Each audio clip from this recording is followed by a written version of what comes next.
Mesdames et messieurs, mes préférables professeurs, mes respectables et aimables étudiants, étudiantes, apprenants, apprentis, stagiaires, tout le monde, rebonjour.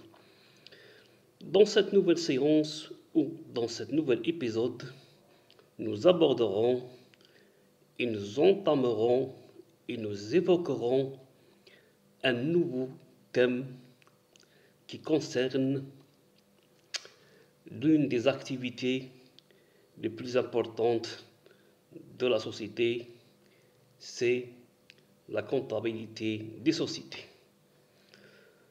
Donc notre thème s'articule autour de la comptabilité des sociétés qui est conforme aux normes du nouveau système comptable financier, le SCF. Donc premièrement, l'introduction, la définition ou l'introduction de la comptabilité. Donc, la comptabilité est un ensemble de techniques qui se distinguent a priori par des caractéristiques juridiques et fiscales. La comptabilité des sociétés en est l'une d'elles. Comme son nom l'indique, elle se distingue à travers l'expression comptable, notamment par des spécificités juridiques de par les faits majeurs de sa vie sociale, mais aussi de considérations fiscales. Donc, à travers des cours et des exercices, on tentera de simplifier et expliciter pour se prévaloir cette discipline comme un outil didactique par les spécialistes des techniques administratives de gestion, les BTS, en comptabilité, de gestion et de finance.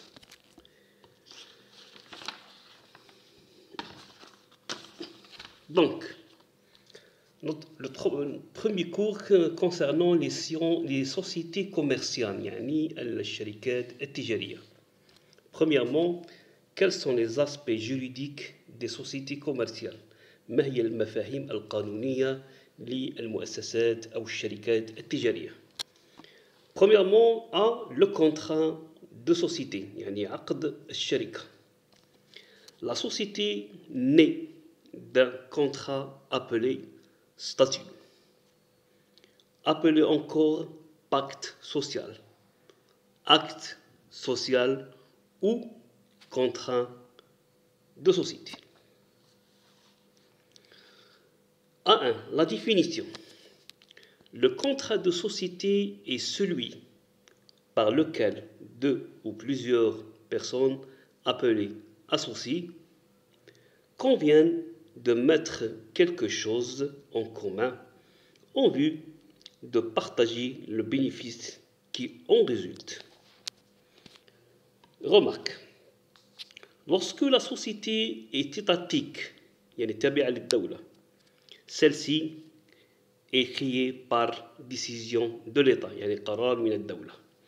Donc, l'article 545 du Code de commerce précise que la société est, à peine de nullité, constituée par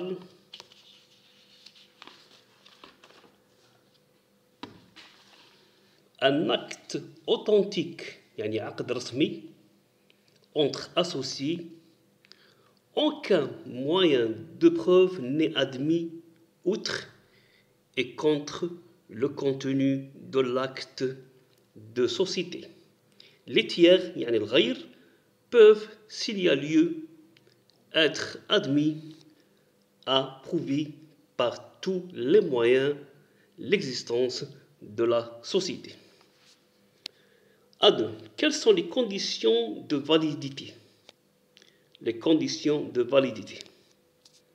Comme pour tout contrat, il doit revêtir les conditions essentielles suivantes. Premièrement, le consentement valable des parties contractantes.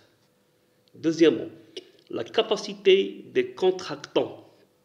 Troisièmement, les objets et les causes licites, c'est-à-dire les statuts, ne doivent contenir aucune disposition contraire à l'esprit impératif de la loi. Le contrat de société doit être établi par acte authentique, yani aqd rasmi. A3. Quels sont les éléments fondamentaux des contrats de société؟ ما هي العناصر الأساسية لعقود الشركات؟ Le contrat de société est obligatoirement rédigé par écrit, يعني كتابيا يحرر كتابيا. Il est signé par les associés, الشركاء, et précise entre autres. On a l'objet de la société, يعني موضوع الشركة.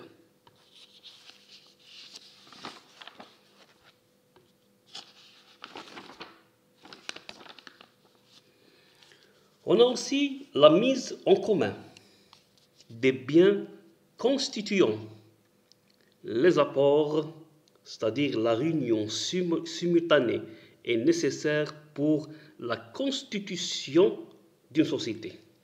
Troisièmement, le capital, le montant fixé, sa composition et sa libération. Aussi, la durée et la date d'ouverture du capital. Aussi, l'affectation des résultats, c'est-à-dire la participation des associés aux bénéfices et aux pertes. Aussi, les variations du capital,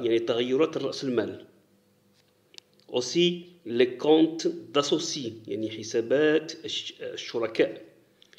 existence et nature, modalités de fonctionnement et rémunération. En dernier et enfin, les règles de liquidation,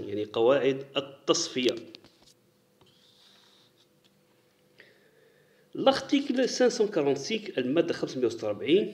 du Code de commerce souligne que la forme, la durée qui ne peut excéder 99 ans, la raison ou la dénomination sociale, le siège, l'objet social et le montant du capital sont déterminés par les statuts de la société.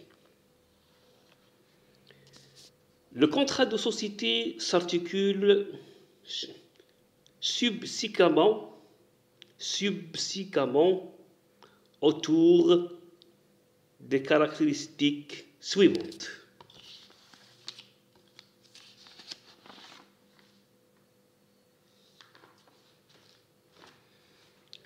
Premièrement, la volonté des associés de collaborer de façon active sur un même pied d'égalité.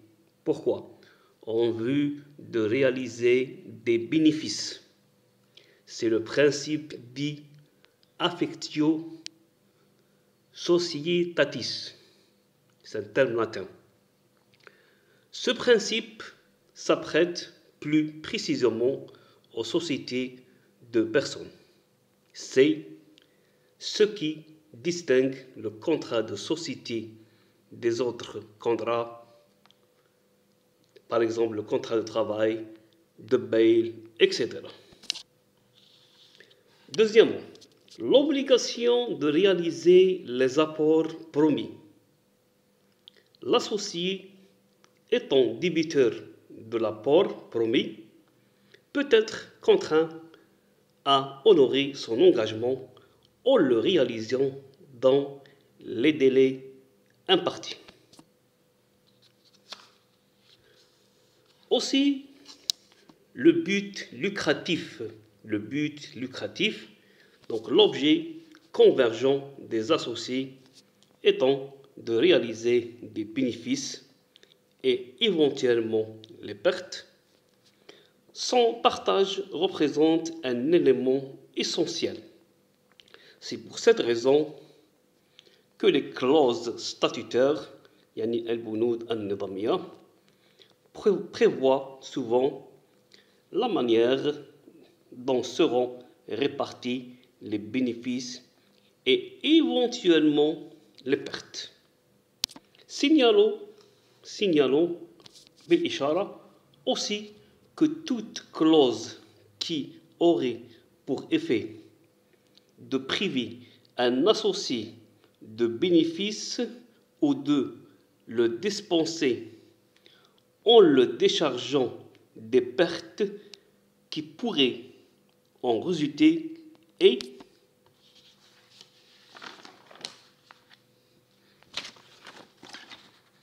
reconnu nul. تعترف باطلا. Les clauses dites lénines sont interdites. Il est toutefois licite de limiter cette charge au montant de l'apport. Donc ceci sera explicité dans les prochains cours, Inch'Allah. A4. La personnalité morale ou juridique de la société, بمعنى الشخصية المعنوية أو القانونية للشركة. La société constitue une personne morale تشكل شخصية معنوية ou personne juridique أو شخصية قانونية. Toute société régulièrement constituée forme à compter de son immatriculation au registre de commerce une personne morale. يعني شخصية معنوية. Cette notion de personnalité morale confère à la société le droit de posséder un patrimoine propre distinct. يعني ذمة مالية خاصة متميز بها. 2. Celui des associés sur lequel les créanciers personnels de ces derniers n'ont aucun droit et dont les associés eux-mêmes n'ont qu'un droit de créance contre la société qui est celui de l'intéressement aux bénéfices durant toute la durée de vie de la société. Et lors de la dissolution de la société. Donc à l'actif restant après le règlement des créanciers. Donc la société doit se faire connaître cette obligation qui lui a été faite de faire connaître son existence s'explique à travers les formalités légales de publicité. Donc les attributs de personnalité morale sont يعني خصائص أو الشخصية المعنوية هي premièrement une dénomination يعني تسمية la raison sociale le nom etc. Deuxièmement un domicile المحل un siège social. Troisièmement une nationalité الجنسية. Quatrièmement un patrimoine propre distinct de celui des associés يعني الذمة المالية الخاصة التي تميز كل الشركاء.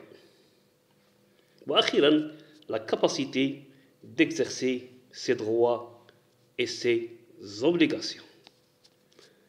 Enfin, on vous remercie de votre attention, de votre suivi et de votre patience. Nous souhaitons que ces notions soient bien maîtrisées, comprises et assimilées. On vous remercie aussi de votre soutien. Dans la séance prochaine, Inch'Allah, on abordera le deuxième sous-thème s'agissant de la classification des sociétés commerciales. Merci beaucoup. C'était avec vous le professeur Monsieur Kefif Mohamed.